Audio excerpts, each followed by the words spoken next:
Ako na lang isa na iwan dito. Nagsama-sama na ang mga dayuhan, mga NPA, mga smuggler, mga drug addict, yellow, liberal, at administration. Sa naging pahayag ngayon ng ating Vice Presidente na si Sara Duterte, aniya hindi siya natatakot sa mga bumabatikos sa kanya. Dahil hindi naman totoo ang naging paratang sa kanya, simula mayor, senador, congressman, partiles, at iba't ibang sangay pa sa gobyerno maging sa Senate, lahat mga yan puro issue sa confidential fund ng Vice Presidente. Maging sa mga stream media ay tinatakpan din nila ito. Kung mapapansin niyo, puro achievement ni BBM ang pinapabango taliwas sa sinasabi niya, puro salita lamang ito at kulang sa gawa. Natatakot na sila kay Sara Duterte dahil sa mabangis na salita sa media at lahat sila pinapatamaan, kaya wala ibang nagpapagulo kundi ang itim na babae at mga secret asset nito na kayang bayaran ang lahat. Maiba lang ang isyu ng balita, dagdag pa dito halos lahat dyan sa Senate at yung isang lalaki dyan ay nakokontrol niya lahat dyan sa loob at mapasunod sa kanya ang lahat. Yung gun dyan sa loob ng Senado ay nagsanid puwersa para mapataob lang ang Vice Presidente.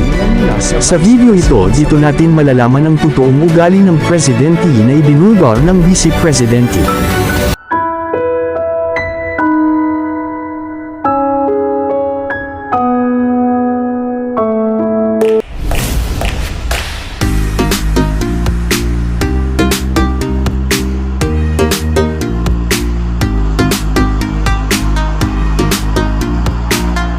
Ang tagline ng OVP is para sa Diyos, bayan at bawat pamilyang Pilipino. Hindi na po ngayon. Starting today, ang tagline ng OVP is Drag Me to Hell. In fact, ayun ko i-mention ang pangalan niya. So I'll just mention his initials, LG. Yan ang sinasabi niya. She did not bring anything to the table. When in fact, I am here sitting down today to tell everyone they needed me. I don't need them. The reason why ayaw niya ng ibang tao, ako lang ang gusto niya. Because I don't take bullshit from anyone, even President Duterte. So, I will not take their bullshit. Bullshit sila. Sila ang bullshit. Bullshit. Ed, alam niyo na yon. Sinabi ko na yan. 2 tao lang nagkokontrol dyan. Ulitin ko lang mabilis. Si Zaldico, Martin Romualdez. Kita natin yan. Tingnan niyo ang NEP, tingnan niyo ang GAA, tingnan niyo ang tingnan niyo ang NEP, tingnan niyo ang GAB, General Appropriations Bill, tingnan niyo ang GAA. Makikita ninyo ang galawan dyan. Hindi na siya kailangan ng expert. Presidente ka, diba? So you have the full cabinet of experts, finance experts, nandyan sa iyo. So nakikita nila. Uy, di ba magtatanong ka? O bakit ganito? So, pwede ba, pag nakita nyo siya, sabihan nyo siya, alam nyo, don't ever mention her name. Kailang banggitin yung pangalan niya kasi pag binanggit niyo yung pangalan niya, lalabas yung Drag Me to Hell press con. Magkasama kami nag-attend ng isang graduation. Nagsama-sama na silang lahat, kinukulam pa nila ako. And merong isang graduate, sabi nung graduate, Mr. President, can I have your watch as a graduation gift? Ano sagot niya? Why? Why will I give you my watch? Gusto ko tanggalin yung ulo niya ba? Realize, toxic na yung relationship. Then I said, this is over. So, hindi pa natigil. Doon sa Tamayong, sa barangay Tamayong, sa Davao, Near-gas nila yung mga tao doon. Isang tao lang ang hinahanap mo, ha? Bakit mo pukpukin yung 30? Bakit mo i-tear gas yung 100? Paano nag-surrender yung tao? Di ba kinausap lang? Kinausap lang siya. Mag-surrender ka. And then he said, okay. Ang gusto ni Martin Romualdez, mag-president. Nakita ko yan sa kanyang mata. Nangangampanya kami. So pag nangampanya ka, meron talaga yan. Natural yan na magdala ng papel. Ganito. Daming tao. May isang matandang babae. Dala siya. Tiningnan niya. Ayaw niya tanggapin. Ayaw niya kunin yung papel. So, ang ginawa ko para that person will not feel bad, sabi ko, ako na lang. Ginawa ko, magkita ko with my own two eyes kasi ako yung nag-i-escort sa kanya. And for that reason, hindi ako mag-BBM. Nag-sorry ako sa mga members ng Kingdom of Jesus Christ kasi I asked them to support. Bigyan ako ng Diyos ng pagkakataon. Bawiin ko lahat yan. Hindi ko bawiin yung nangyari. Babawiin ko yung dapat para sa bayan. Nag-campaign kayo ni PBBM together, ilang buwan din po yun, magkakasama kayo araw-araw, almost araw-araw, and then syempre naging member kayo ng cabinet. Bakit po hindi kayo naging magkaibigan despite yung matagal na rin na pagkakasama po ninyo? Nagkakausap lang kami dahil sa trabaho. And hindi naman lahat ng katrabaho natin, kaibigan natin, di ba? Hindi ko kailangan ng pera. Kaya hindi ako madadala sa pera.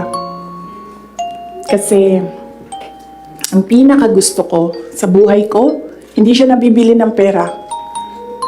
And hindi ako takot. That's why I said, you can drag me to hell all you want. Wala kang problema sa akin yan.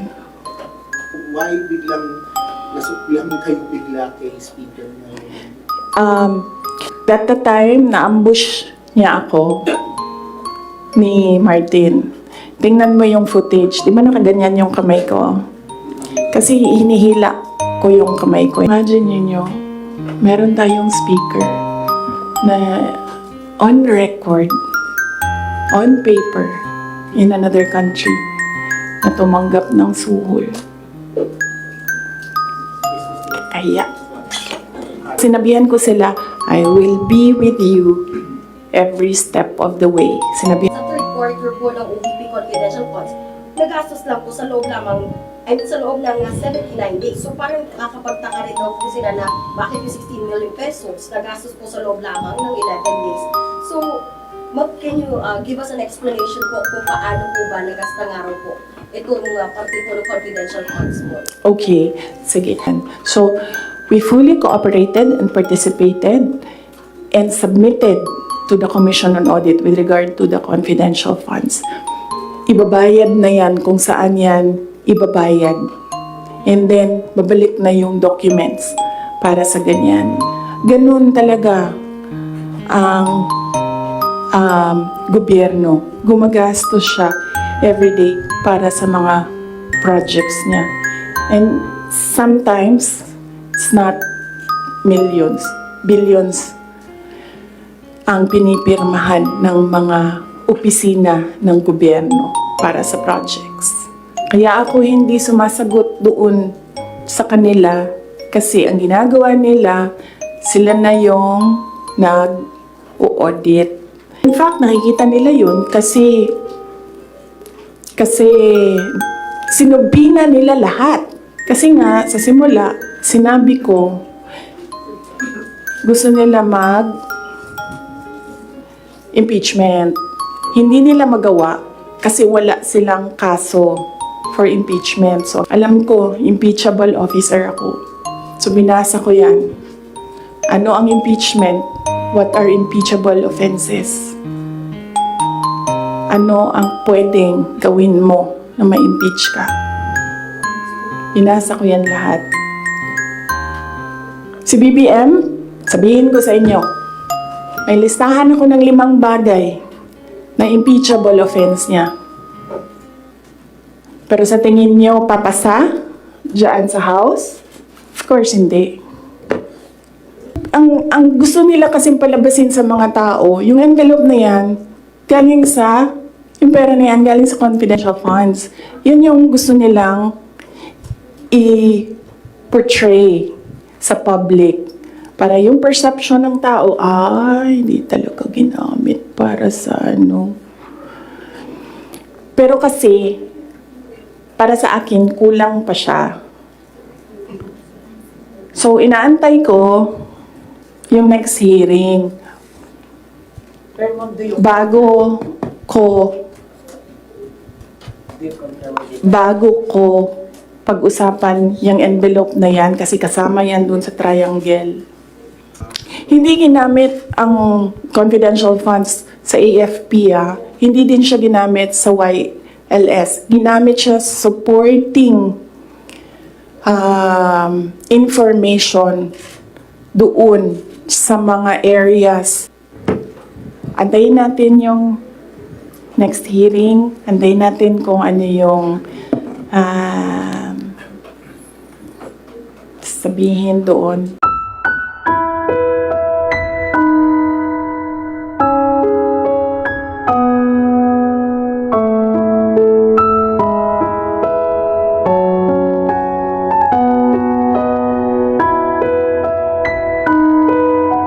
Isa na iiwan dito. Ako na lang isa naiwan dito. Nagsama-sama na ang mga dayuhan, huwag niyo akong tanungin about foreign policy. Mga dayuhan, mga NPA, mga smuggler, mga drug addict, ang mga yellow, liberal, at sino yung isa? Administration. Sama-sama na yan sila lahat.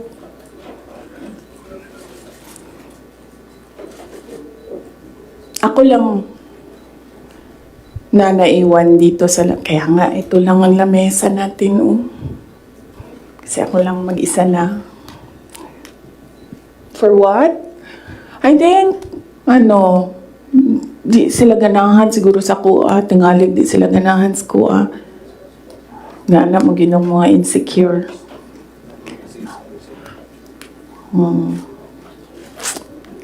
So, ang tagline ng OVP is para sa Diyos, bayan, at bawat pamilyang Pilipino. Hindi na po ngayon.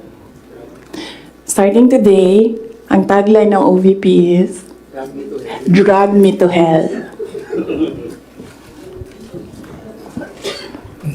Sasaki-san, Kuroyis. Tama na.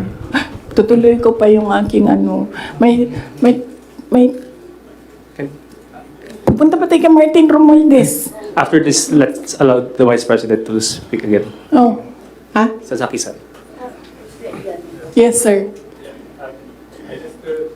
Wait. I just wish to have a question. If you didn't participate, if you didn't join UNITEAM as a vice president 2 years ago in the election, do you think BBM could not elected? And do you think that was better result for people of the Philippines? And also, do you feel your contribution was underestimated or ignored by the administration? Contribution to the campaign, to the election. Okay. If I did not run, would he have won? I do not know. I've not seen his numbers without my number, but I'm sure their side has seen his numbers against Leni Robredo with and without Sara Duterte. So, I've not seen it. I wouldn't.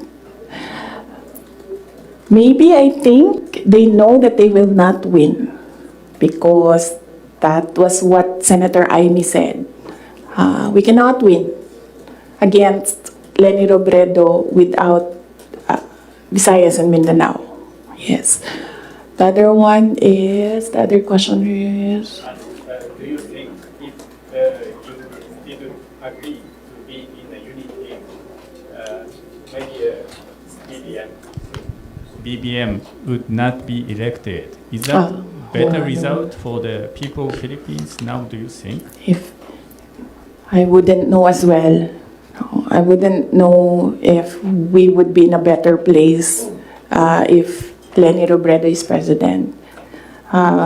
Something that is speculative. So I cannot answer the question if we would be in a better place if we had another president, not BBM. And also, do you think your electoral yeah. contribution was underestimated or ignored by the current administration? Yes, I believe so because we are here today because he said he was deceived. So yes, I believe yes, and they've been saying that in their communications that in fact ayaw ko i-mention ang pangalan niya, so I'll just mention his initials, LG. Yan ang sinasabi niya. She did not bring anything to the table. When in fact, I am here sitting down today to tell everyone they needed me. I don't need them. So, sabi ko kanina sidebar, hahaba yung yung 2016. Balik tayo 2016. Kanina, nas 2021 lang tayo ngayon. Balik tayo 2016.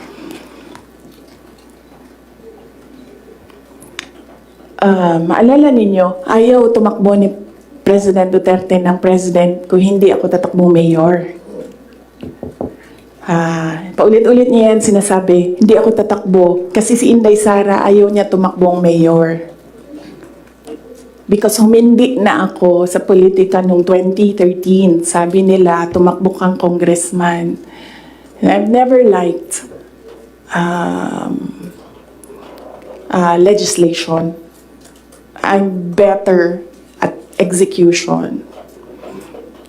So, sabi ko, no, hindi ako tatakbong congressman. I'd rather work sa law office. So, 2016, sabi ko, no, I'm done. Bahala kayo kung ano yung gusto nyo. But he said na, no, I cannot run kasi ayaw ni Inday Sara tumakbo. Ayaw ni Inday Sara tumakbo ng mayor. And then, pinilit ako ni BG, said some things, pinatawad ko na siya ngayon. He said some things doon sa akin that I said, okay, sige. Kung yan ang gusto ni PRD,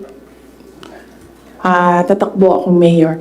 You know the reason why ayaw niya ng ibang tao? Ako lang ang gusto niya. Because I don't take bullshit from anyone. Even President Duterte. That is the reason why. So, I will not take their bullshit. Bullshit sila. Sila ang bullshit. Bullshit. May I request the parents to give context doon sa sinasabi ng Vice President. Alam ko, nakikita, naririnig ng mga bata, pero bigyan nyo na lang ng konteksto na sometimes people curse.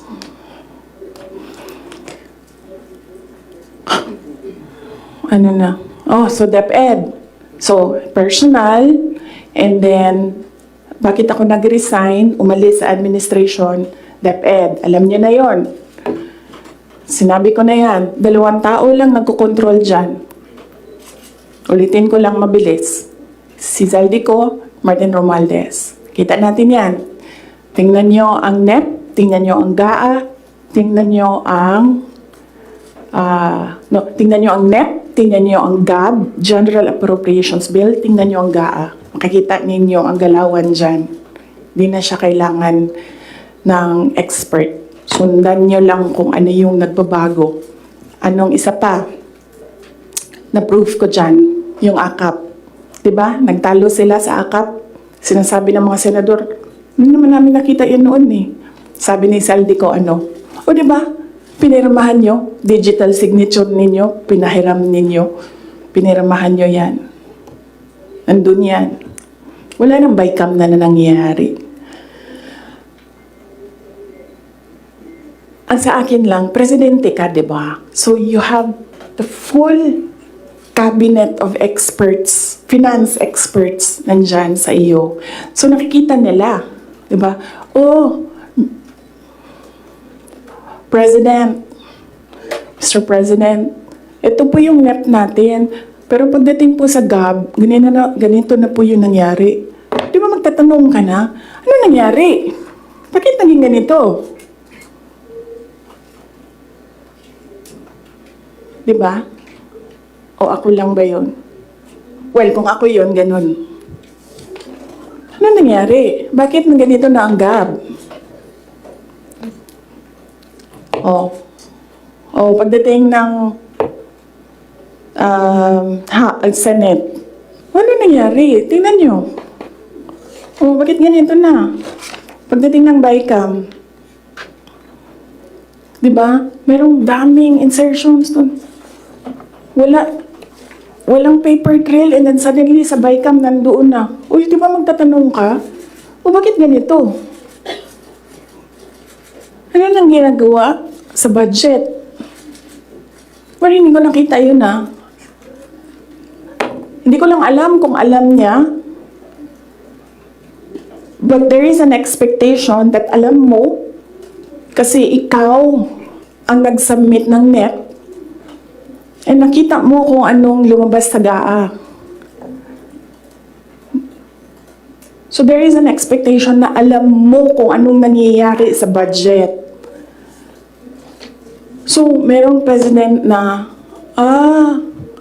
okay, ito yung NEP. Then, after a few months, okay, ito yung GAA.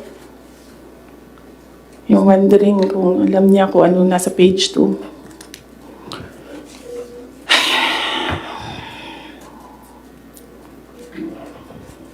So, that's DepEd budget. Ang huli is yung taong bayan. Okay? So, pwede ba, pag nakita nyo siya, sabihan nyo siya, alam nyo, don't ever mention her name or say na I was deceived by her, ganyan. Para hindi tayo nagaganito ba? Ayoko yung pag-usapan, yung mga ganito na bagay. So sabihin niyo sa kanilang lahat, huwag niyo na lang banggitin yung pangalan niya kasi pag binanggit niyo yung pangalan niya, lalabas yung drag me to hell press con. Pwede naman sana tumahimik na lang, no? O bakit sabihin, kailangan mo pa sabihin na, nabudol niya ako.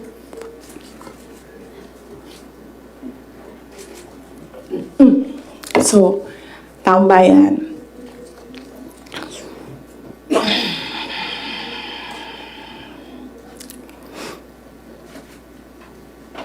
Magkasama kami nag-attend ng isang graduation. Truthfully, I wasn't feeling well. Kasi kinukulam nila ako. Andiyan na sila, umabot na sila sa kulam. Nagsama-sama na silang lahat. Kinukulam pa nila ako. So I wasn't feeling very well. Pero I had to go. Kailangan ko pumunta. Kasi para naman sa graduates yun. Hindi para sa akin yun. That's their happiest day. So nagsama kami. Nagsama kami. Nakatayo kami. doon. And merong isang graduate na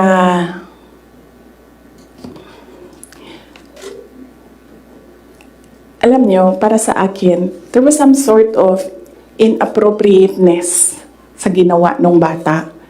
Pero bata ito eh. So ikaw din, meron ka din dapat sana sigurong pag-intindi kung saan nanggagaling yung bata. And ang reaction mo, ang response mo, should be so that the child will learn a lesson. So meron isang graduate. Sabi nung graduate, Mr. President, can I have your watch as a graduation gift?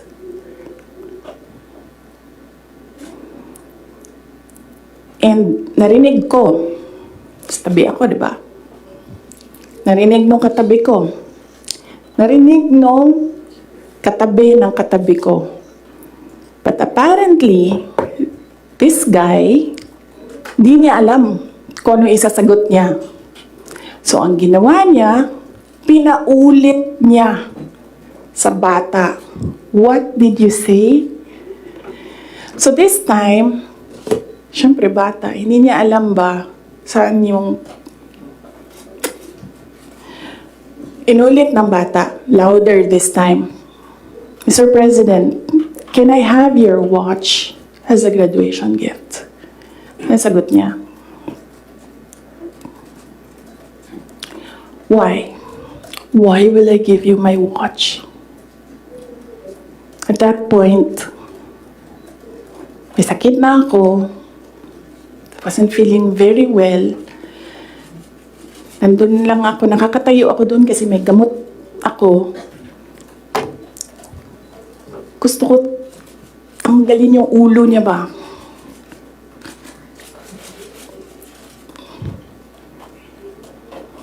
I realized toxic na yung relationship.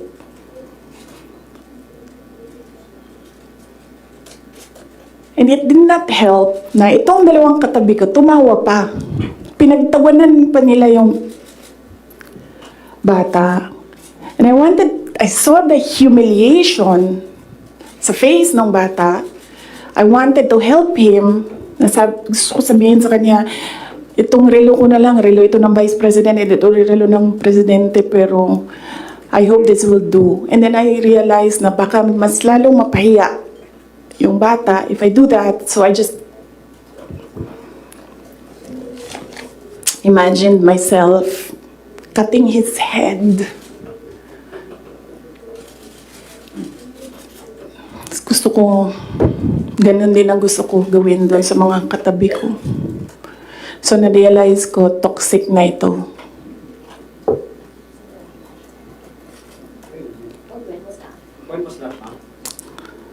One of the graduation, hanapin niyo yung footage, makikita niyo doon yung mukha ko.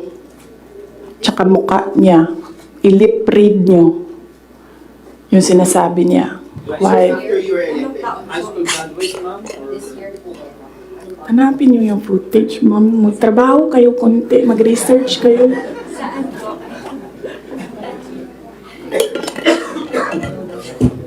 So, gusto ko sabihin sa kanya, bago ko tanggalin ang ulo mo, yung batang yan yung magpapakamatay para sa bayan natin.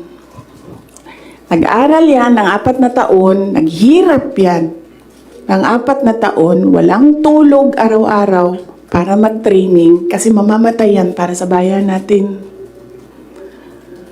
Yan yung batang yan, ang mapuputulan ng daliri diyan sa fiasco ninyo sa West Philippine Sea. And then, I'll cut his head. So, noon, na-realize ko, toxic na, di ba? Ganyan na yung imagination mo. Ang imagination mo, sinasakal mo na yung tao. And then I said, this is over. Tapos na. And then, so hindi pa natigil. Doon sa Tamayong, sa barangay Tamayong, sa Davao. Alala niyo? Pinukpuk-puk nila yung mga tao doon. Hinampas, pinukpuk. Doon sa diversion road ng Davao City, tinirgas nila yung mga tao doon.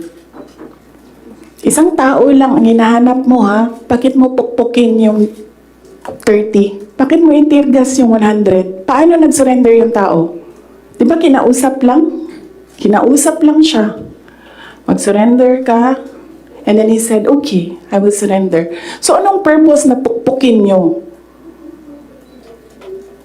Yung tao na hindi naman niya alam na saan si Pastor Kibuloy, nandun lang siya, nagtatrabaho, dun siya nakatira. Anong purpose? Anong purpose na i-tear gas mo yung tao for expressing his desperation, his frustration, his anger? Para lang maghanap ng isang tao na in the end, paano nag-surrender? Kinausap. Nag-surrender siya.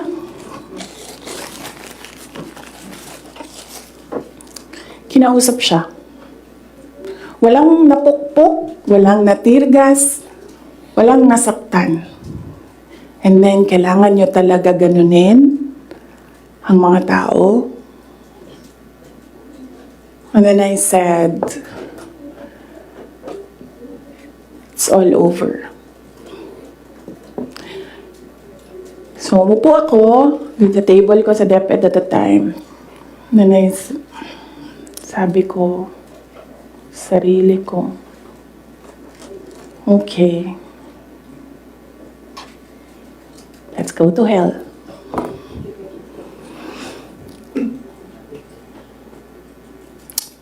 So,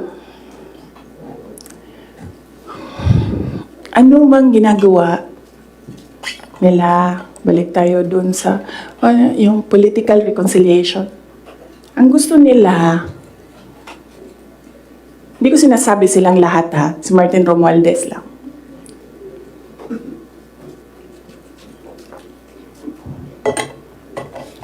Ang gusto ni Martin Romualdez, mag-president. Nakita ko yan sa kanyang mata noong ilang oras na tayo? 1 hour and 31 minutes na yun nandito.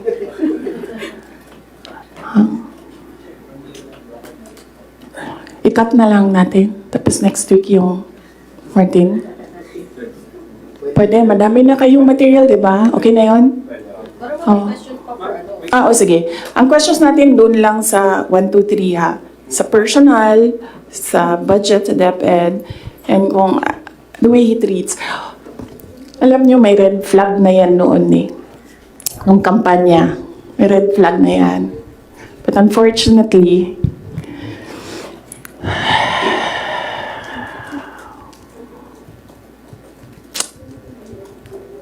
hindi ko naisip na ganun kalala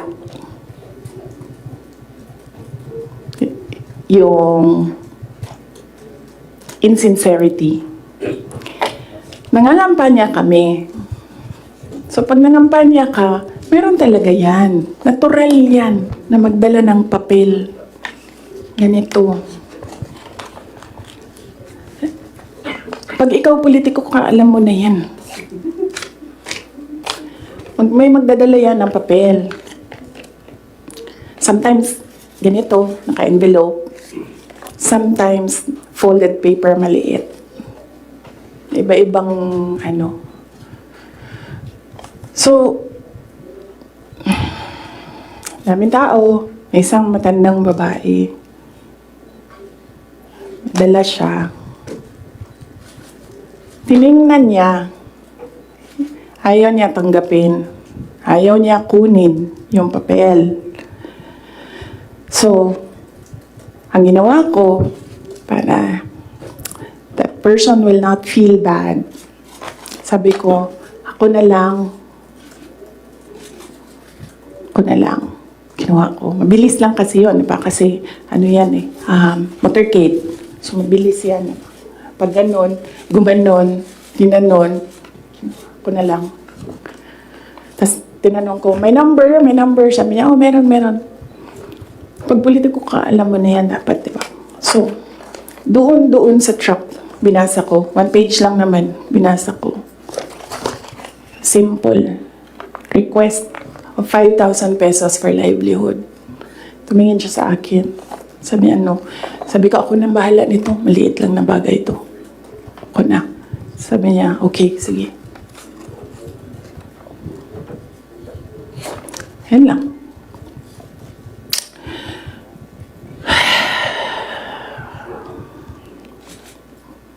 Alam mo yun? Maliit na bagay yan ba? Kunin mo. Basahin mo. May number dyan. Tawagan mo. And then you say, okay. Ano ang mga documents na kailangan namin? Okay, bigay mo. And then, okay. Complete documents. Ayan. Tapos, ano mo, for some people, wala lang yung 5,000. But for other people, 5,000 is everything.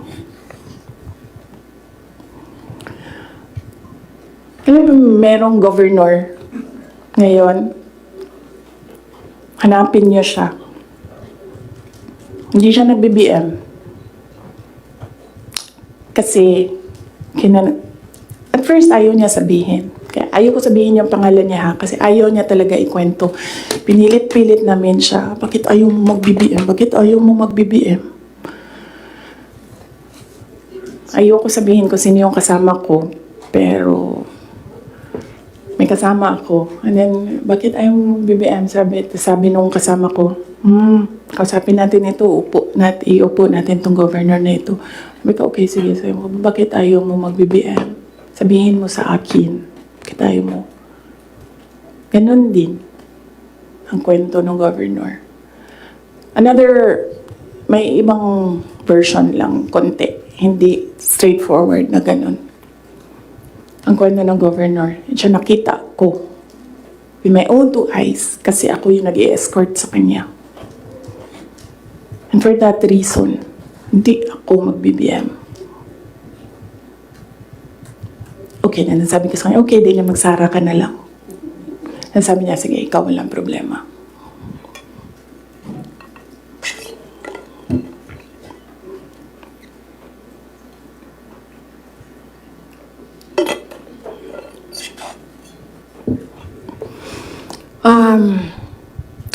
Sorry. Nag-sorry ako sa mga members ng Kingdom of Jesus Christ. Kasi I asked them to support President Marcos during the elections. And individually, kapag merong lumalapit, nagsasabi na, we are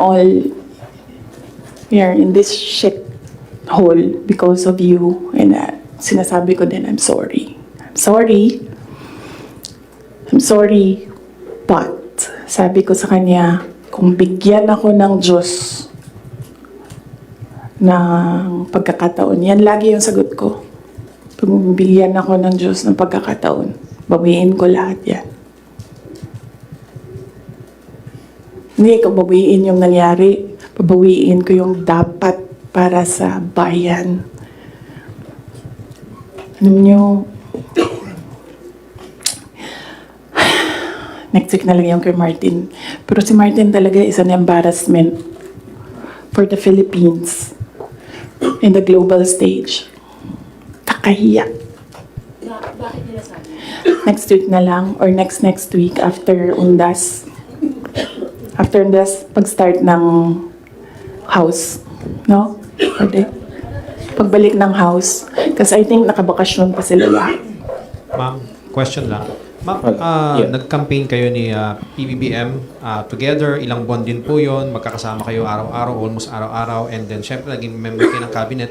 Bakit po hindi kayo naging magkaibigan despite yung matagal na pagkakasama po ninyo?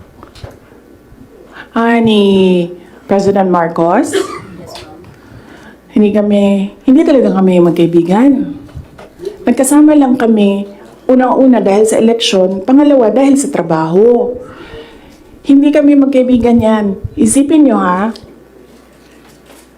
noon, nung tumatakbo pa, meron kaming group chat. Nandun siya. So yun lang yung some sort of communication namin dun sa loob ng group chat na yun. And hindi siya medyo nagsasalita dun, bihira. After nun, nawala na siya dun sa group chat. And then after that, wala akong number niya. I'm sure may number siya sa akin. Kasi, syempre, nandyan yan sa mga staff mo, sa aide mo, diba? Yung number ng Vice President. Pero, wala kaming, some sort of communication. Nothing at all. Except nung magkasama kami para mangampanya. Yan lang. Sa labas niyan, wala na.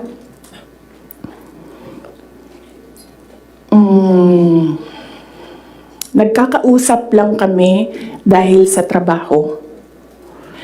And hindi naman lahat ng katrabaho natin, kaibigan natin, di ba? Nandun lang tayo kasi meron tayong kailangan gawin para sa kumpanya, para sa organisasyon.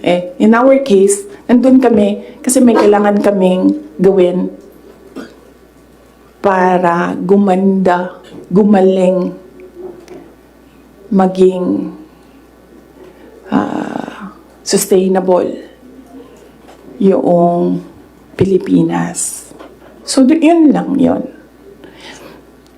Dati naiimbita ako sa kanilang bahay dyan sa Malacanang, Bahay Pangulo. Dati naiimbita ako sa Bahay Pangulo. Pero I was just tolerated. Kasi may gamit naman ako. Alam mo yun? I'm useful to them. So I was just tolerated. And alam ko naman yun. But wala naman problema sa akin yun. So as long as I can do my job sa DepEd, tsaka sa Office of the Vice President, mabigay ko lang yung promise ko, plataforma ko, promise ko sa bayan. Magawa ko lang yung kailangan gawin para sa education sector. Wala akong problema. You can tolerate me all you want. You can invite me sa mga gatherings nyo. Pero I knew I was tolerated. Because Lisa Marcos is another story. Unahin muna natin si Martin Romualdez.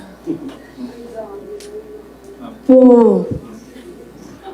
Kaya nga sabi ko, sabihan niyo sila, huwag nila banggitin yung pangalan ko. Yes. Is Liza Marcos part of dun sa sinasabi niyong triangle kanina? Yes. Is part. Oo. Oh, anong purpose ni Inday Sara? Ang magagawa ko sa bayan, I will call bullshit as it comes. Yan ang magagawa ko para sa inyo. Kung bullshit siya, sasabihin ko sa inyo, bullshit talaga yan. And, yes, as I said, huwag kayo mag-alala sa akin. Hindi ko kailangan ng pera. Kaya hindi ako madadala sa pera.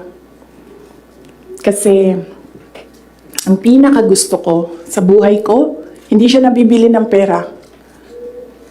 So kahit man meron akong 500 billion sa likod ko, hindi pa rin mabibili yung gusto ko. So, hindi ko siya kailangan. And hindi ako takot.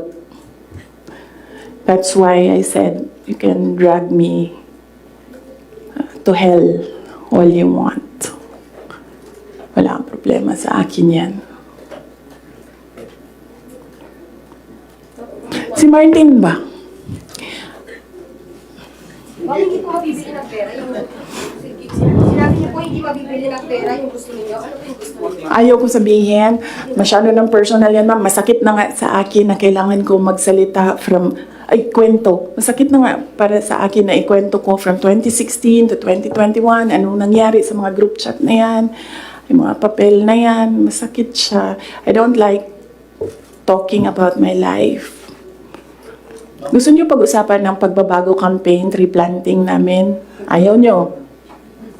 Pero kasi po ma'am, I understand po ma'am, nung 2022 to 2023, I mean, kasama kayo lagi ni Speaker Martin Romualdez sa mga events ni BBM. So, Yes. why, parang bakit, tapos yun nga, before yung nangyari yung resignation sa lakas, after na resignation sa lakas, nakita ba kayo ni BBM na kanudling daw or holding hands kayo ni Martin during one of his foreign trips? So, why biglang nasuklang kayo bigla kay Speaker ngayon?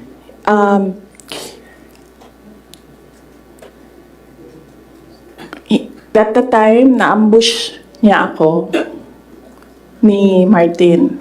Tingnan mo yung footage. Di ba nakaganyan yung kamay ko?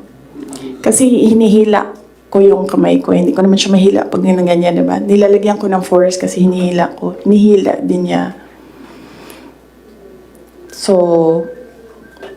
naisip ko, okay, fine. Huwag na natin bigyan ng sakit ng ulo ang presidente kasi ang dami niyang kailangan gawin para sa bayan. Apparently, wala. Pero, at the time, huwag na natin, for me, sabi ko, okay, sige. Ayoko maging headache sa ibang tao. Ayoko maging pabigat sa ibang tao. Ayoko na maabala ang ibang tao dahil sa akin. So, at the time, although, hinihila ko yung half-hearted din yun na ginaganon niya. So, okay. Sige. May red flag din yan si Martin eh. Magkatabi kami niyan sa airplane nung kampanya. May sinabi ako sa kanya, may sagot siya sa akin. Pero yes, imagine niyo, meron tayong speaker na on record, on paper, in another country, na tumanggap ng suhol. Kaya, Ma'am, can you elaborate lang po yung speaker on record na tumanggap ng suhol? ay, kailan ba yung speaker part? Kailan yung Martin Romualdez part? After November? After opening ng house, yes. Let's talk about ng confidential funds ng House regarding po sa DepEd and the OVP's confidential funds. Ma'am, kasi Ay, po, yes, as I said, antayin natin yung next hearing ng House, Good Governance. Masyado pa kasing, masyadong maaga sagutin sila. Walang lumalabas eh. Gusto ko lumabas so that pwede akong magsalita. Wala. Kahapon, wala naman. lawmakers were questioning about the... Pinapasumpinan nila yung mga tao nyo. Yes.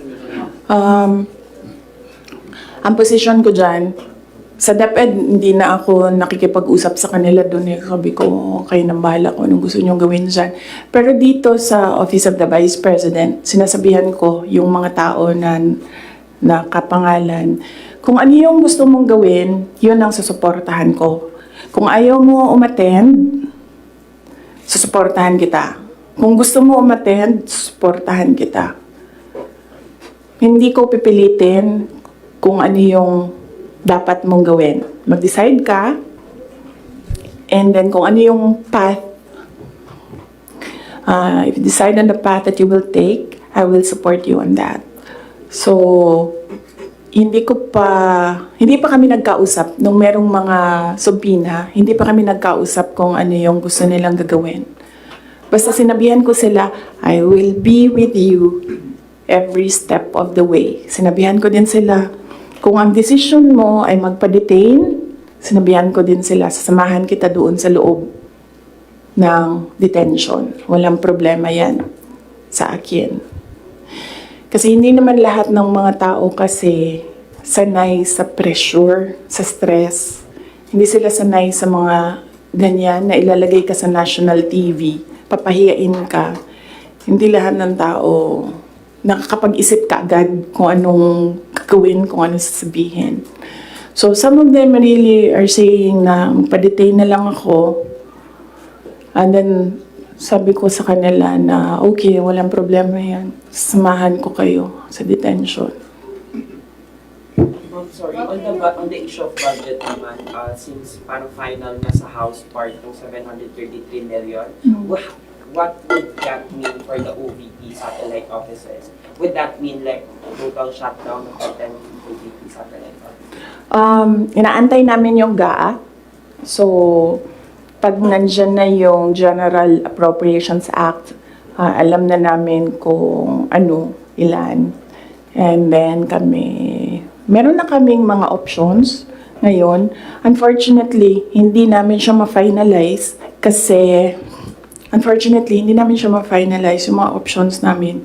Kasi hindi namin talaga nakikita kung ano yung nasa batas. Hindi pa kasi batas yung GAB. So, antayin namin. Pag nakita na namin kung ano yung numbers, then pipiliin na namin anong options para sa Office of the Vice President. But rest assured, patuloy yung trabaho ng Office of the Vice President para sa bayan. Kung ano man yung kaya namin base sa kung ano yung budget, ibibigay namin yan sa taong bayan.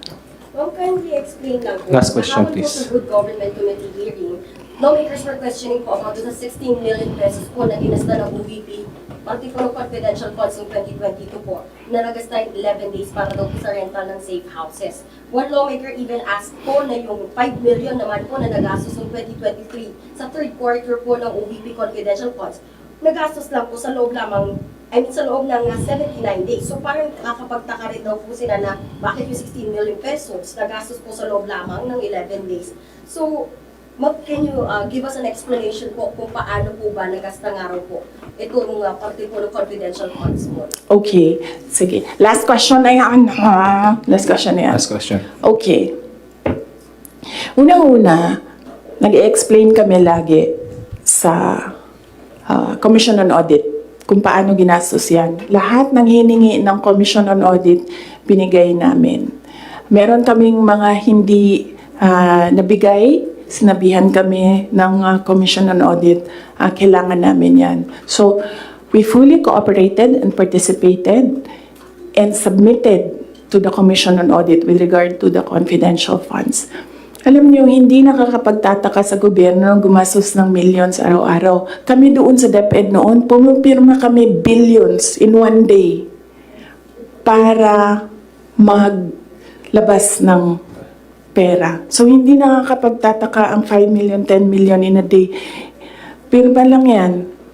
Tapos lalabas na yung pera. Ibabayad na yan kung saan yan ibabayad. And then, babalik na yung documents para sa ganyan. Ganun talaga ang gobyerno. Gumagastos siya everyday para sa mga projects niya. And sometimes, it's not millions, billions ang pinipirmahan ng mga opisina ng gobyerno para sa projects. Okay? Yes. Maraming salamat. Sabi mo po mas mahal pa rin po yung ginasta sa safe houses po na yun. Parang sa luxury hotels, sa mga mamahaling condo po sa Metro Manila. Kasi ang ginagawa nila, nag-audit na sila. Kaya ako hindi sumasagot doon sa kanila kasi ang ginagawa nila, sila na yung nag-audit. Hindi naman yan tinanong ng Commission on Audit Ang hiningi lang ng Commission on Audit, ano yung documents para sa mga expenditures. So, sinubmit namin yon. And in fact, nakikita nila yun kasi sinubina nila lahat ng documents. The thing with the hearing is kung makikita mo, kahapon, hindi ko napanood, kaya hindi ako makomment, pero nakita ko sa transcript na kahit anong sabihin ng tao na nakaupo doon, ng resource person, kukontrahin siya noong nagtatanong. Walang tamang sagot sila tatanggapin. Kahit yung COA na mismo ang nagsabi kung ano yung trabaho niya, hindi nila tinatanggap na sagot. Kasi bakit ba? Kasi nga, sa simula, sinabi ko, gusto nila impeachment. Hindi nila magawa kasi wala silang kaso for impeachment. So, ang ginagawa nila dyan, nagfi-fishing sila na nagfi-fishing, gahanap sila ng hanap. Alam nyo, before ako umupo, alam ko, impeachable officer ako. So, binasa ko yan. Ano ang impeachment? What are impeachable offenses? Ano ang pwedeng gawin mo na ma-impeach ka? Binasa ko yan lahat. Si BBM, sabihin ko sa inyo, may listahan ako ng 5 bagay na impeachable offense niya. Pero sa tingin niyo, papasa dyan sa House? Of course, hindi. Diba? Ano mga nilista ninyo? Last question. Hindi ba kayo nakapagod? I mean, Last question. grabe ang energy ninyo. Ma'am, Hindi. DepEd official, Yung taga-DepEd si Atty. Osias, sinabi po niya na may natanggapin daw siyang sobre, katulad ni Yusek Mercado. Ano sabi niya? Yung envelope na yan, kaya ako sinasabi kanina, antayin natin yung next hearing. Kasi hindi pa siya enough eh. Ang gusto nila kasing palabasin sa mga tao, yung envelope na yan, galing sa, yung pera na yan, galing sa confidential funds. Yun yung gusto nilang i-portray sa public. Para yung perception ng tao, ay, hindi talaga ginamit para sa ano. Pero kasi, para sa akin, kulang pa siya. So, inaantay ko yung next hearing. Bago ko pag-usapan yung envelope na yan, kasi kasama yan dun sa triangle. So, hindi pa po siya. Yes! No! Hindi yan sagot sa tanong mo. No, I will not answer questions anymore. yung DepEd po, meron daw po Yes. Marian. Thank you. Thank you. Yung sa sundalo, Thank you. ma'am, meron daw pinasang certification ng DepEd na galing sa mga soldiers na pinapalabas na yun sa youth Leadership Sabi, totoo ba yun, ma'am? Ginamit ba yung Hindi ginamit ang confidential funds sa AFP. Hindi din siya ginamit sa YLS. Ginamit siya supporting information doon sa mga areas kung saan may nakuha na reports na at risk ang mga bata. Walang binigay na CF sa AFP. Walang binigay na CF sa YLS. Yung YLS lang ang tinanong. Sinabi namin, ito yung areas at risk. Sabi na yung AFP, okay, gawa namin ng paraan. Based on information we gathered doon sa baba. Antayin natin yung next hearing, antayin natin kung ano yung sabihin doon, tapos isa-isahin natin siya.